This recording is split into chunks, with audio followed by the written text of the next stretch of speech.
This presentation will use predictive modeling to classify tweets by Brian Kemp and Gavin Newsom. The data science team includes Ashutosh Singh, Adila Abdulwahid, and Lena Wen. The data science team grouped the tweets and built classification models reporting the accuracy of each model against a holdout test set. Finally, the data science team built topic models such as NMF, LSA, and LDA to put the data into groups, and then compared how well these topics agreed with the a priori group. After cleaning the data, we performed descriptive statistics on Gavin Newsom and Brian Kemp's tweets. For Gavin Newsom's tweets, we found 3,249 tokens, 3,001 unique tokens, 392,152 characters in the data, and a lexical diversity of 0.924. On the other hand, for Brian Kemp, we found 3,247 tokens, 3,212 unique tokens, 446,019 characters in the data, and a lexical diversity of 0.989. This slide discusses how the data science team extracted data from Twitter. The data science team used APIs and the Tweepy library to extract tweets from Governor Gavin Newsom and Governor Brian Kemp. APIs are interfaces that allow software applications to communicate with one another without having to know how they are implemented. The API provides a set of protocols, including the types of requests that can be made, the data formats that can be used, and the responses that are expected. There are some websites that block users that request too much information from their site. In order to mitigate this, we did put wait limits and rest times and breaks in our for loops, which can be seen in the code to prevent being blocked from any website that we were scraping data from. APIs are callable functions and they can be automated. APIs were specifically useful for this project because the data changes frequently when dealing with tweets. It is important that our project was able to have the most latest tweets and get the best idea of the public sentiment from both California and Georgia governors.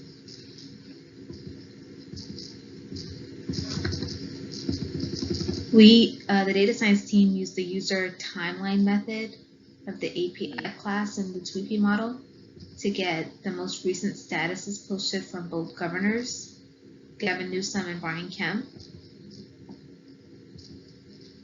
The Tweepy.app auth handler module was used to pass the API key and secret key in the previous step. The API.user_timeline can be modified to get the most useful information from each user ID. The screen name specifies the screen name of the user, and this is helpful for figuring out when a valid screen name is also user ID. The since_ID returns only statuses with an ID greater than the ID specified. The count is the number of results to try and retrieve the page. The max ID returns only statuses only less than the ID specified. The trim_user is a Boolean indicating if the user ID should be provided. The exclude_replies is a parameter that prevents replies from appearing in the return timeline. Include_retweets. When set to false, the timeline will strip any native retweets. Tuning these parameters with the user_timeline helped us extract the most relevant tweets from Gavin Newsom and Brian Kemp.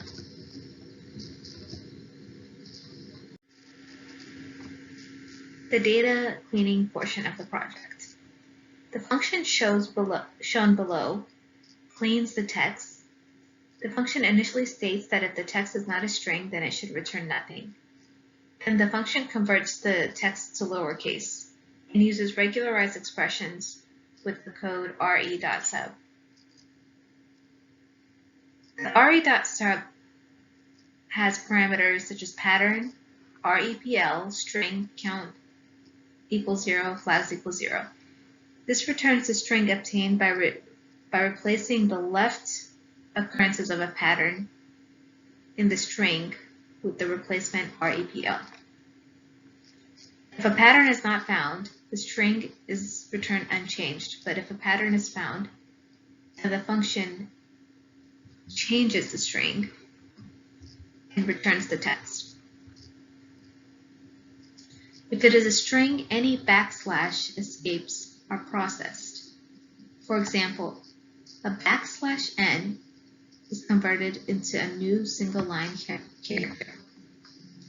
A \s matches with any character that is not a whitespace character. The data science team performed tokenization, which is the process of extracting words from a sequence of characters.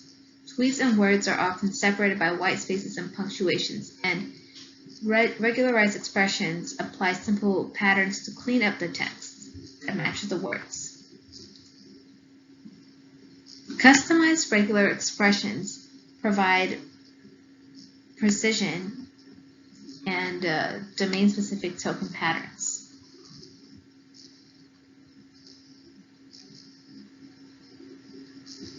Other simple patterns that were used in our code include brackets, where the letters included within the brackets returns a match for one of the specified characters.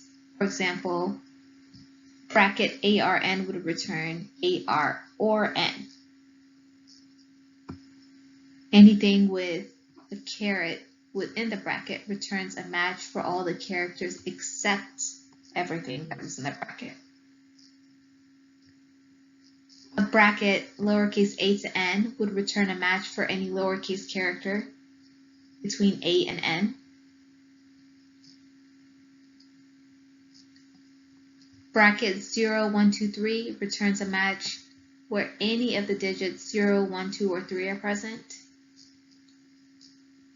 Bracket 0 through 9 returns a match for any number between 0 and 9.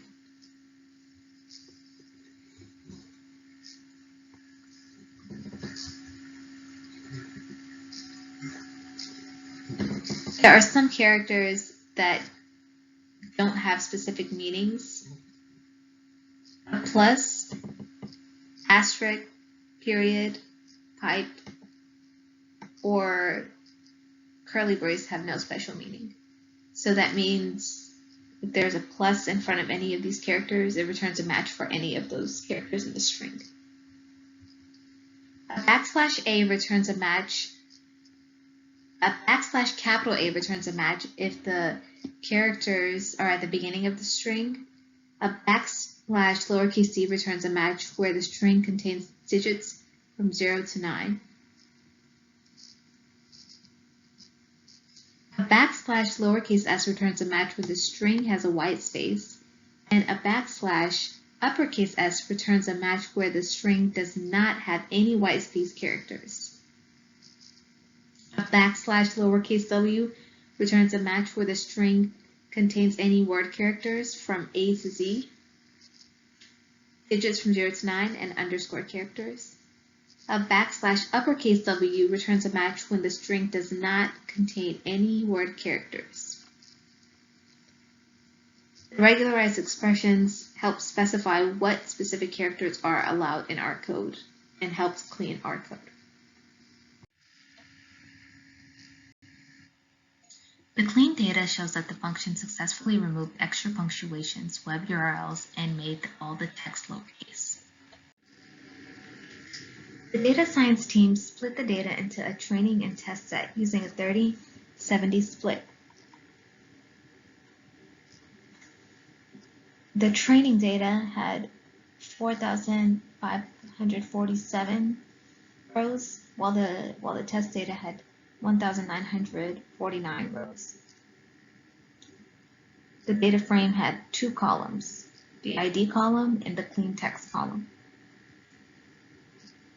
Using this split, the data science team continued to model the training data and the test data to see which of the models produced the highest accuracy to predict whether a tweet was tweeted by Gavin Newsom or Brian Kemp.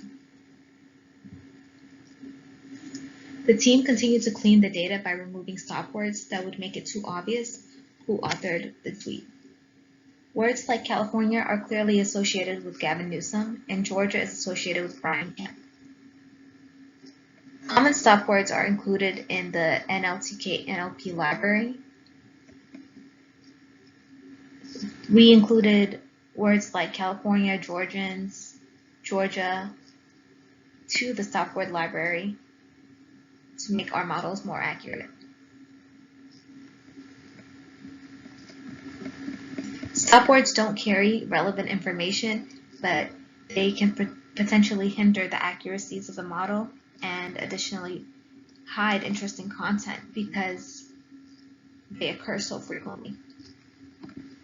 Therefore, the data science team removed these stop words before any data analysis or model training.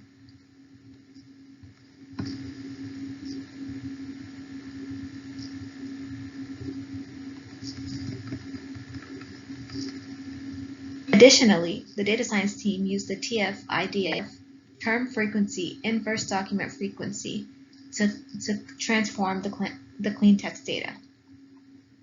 TF-IDF is a statistical measure that evaluates how relevant a word is to a document.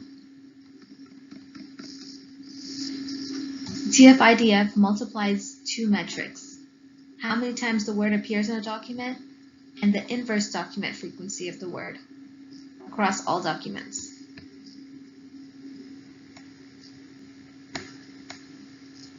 TF-IDF was invented for document search and information retrieval.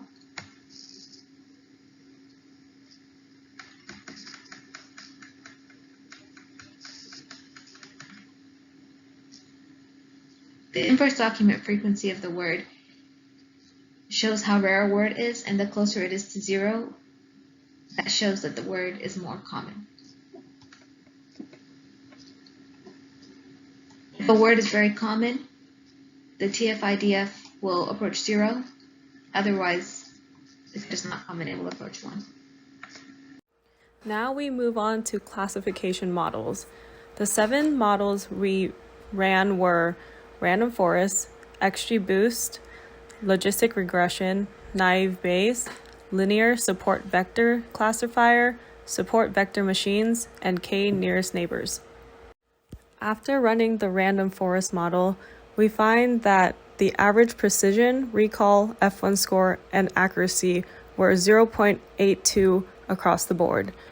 We also ran feature importance to find the top 30 features that played the biggest role on the model that is used to predict whether the tweet is from Brian Kemp or from Gavin Newsom. Running XGBoost showed an average of 0.85 across the board for precision, recall, F1 score, and accuracy. Running logistic regression showed a weighted average of 0.89 for average precision, recall, F1 score, and accuracy. The naive Bayes model showed a weighted precision score of 0.79 and a 0.78 score for average recall, average F1 score, and accuracy. Linear FVC showed 0.89 average score across precision, recall, F1 score, and accuracy. Support vector machines had a 0.82 0.9 score for precision, recall, F1 score, and accuracy.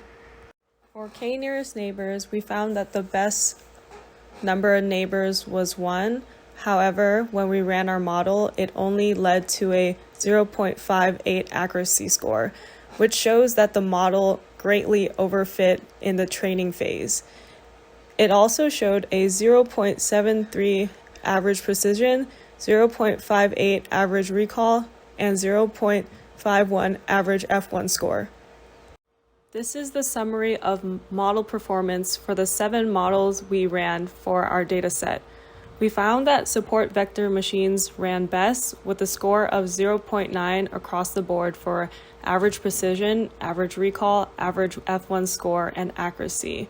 Our worst performing model was k nearest neighbors due to overfitting in the training set, with a score of 0.73 for average precision, 0.59 for average recall, 0.51 for average F1 score, and 0.58 for accuracy.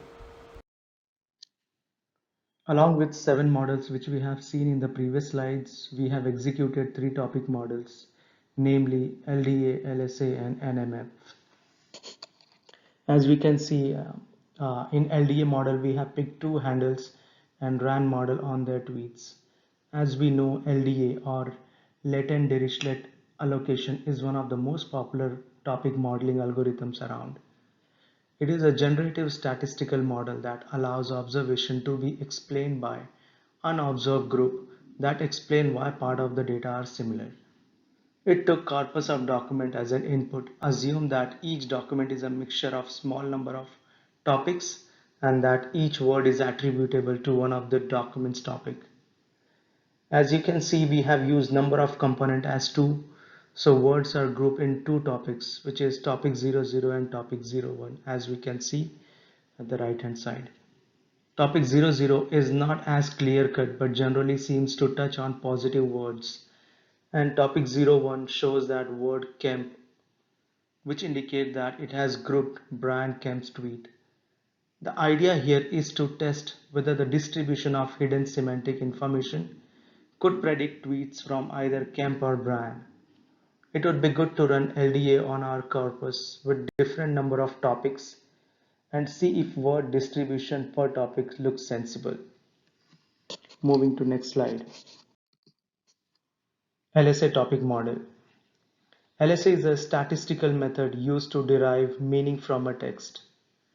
It is a natural language processing method that analyzes relationship between a set of documents and the term contained within. LSA, which stands for Latent Semantic Analysis, is one of the foundational techniques used in topic modeling. The core idea here is to take a matrix to documents and term and try to decompose it into separate 2 matrices. They are a document topic matrix, a topic term matrix. LSA gives a direct output to document similarities in the form of a cosine similarity matrix, with the value range from -1 to 1, where -1 represent 2 documents that are complete opposite and 1 represent 2 of the same document. As we can see, there are 5 topics since I have used 5 components for LSA model. As shown in the output, topic 2 and topic 4 has vote as a word with highest weightage. Topic 2 is not grouped correctly as it shows Kemp and Brown both in the same group, so it would be difficult to differentiate between Democrats and Republicans. Moving to next slide. To analyze further, we have executed one more model, which is NMF topic model, which stands for non-negative matrix factorization, which is a statistical method that helps us to reduce the dimension of the input corpora or corpora. Internally, it uses the factor analysis method to give comparatively less weightage to the words that are having less coherence. NMF has become so popular because of its ability to automatically extract sparse and easily interpretable factors. Using highest weightage of words, we can see here that NMF factorization shows that state from topic 00, chopping word from topic 01, vote from topic 02, support word from topic 04, and camp word from topic 05 form one cluster. Similarly, other words from another cluster and so on. Moving to next slide, which is conclusion and next step. As we have used 5 machine learning models and 3 topic model to help analyze tweets from Brian Kemp and Gavin Newsom. As we had seen, logistic regression has highest accuracy along with F1 score of 0.89, which is really good, along with a precision and recall of the same value. This shows that with the given data, we are able to predict whether tweets belong to Republican or Democrats. As the next step, we would like to analyze the tweets of followers of Gavin Newsom and Brian Kemp and try to determine whether they are Republican or Democrats. Additionally, we can analyze the important topics discussed by followers of both governors to gain better understanding of public sentiments. Thank you.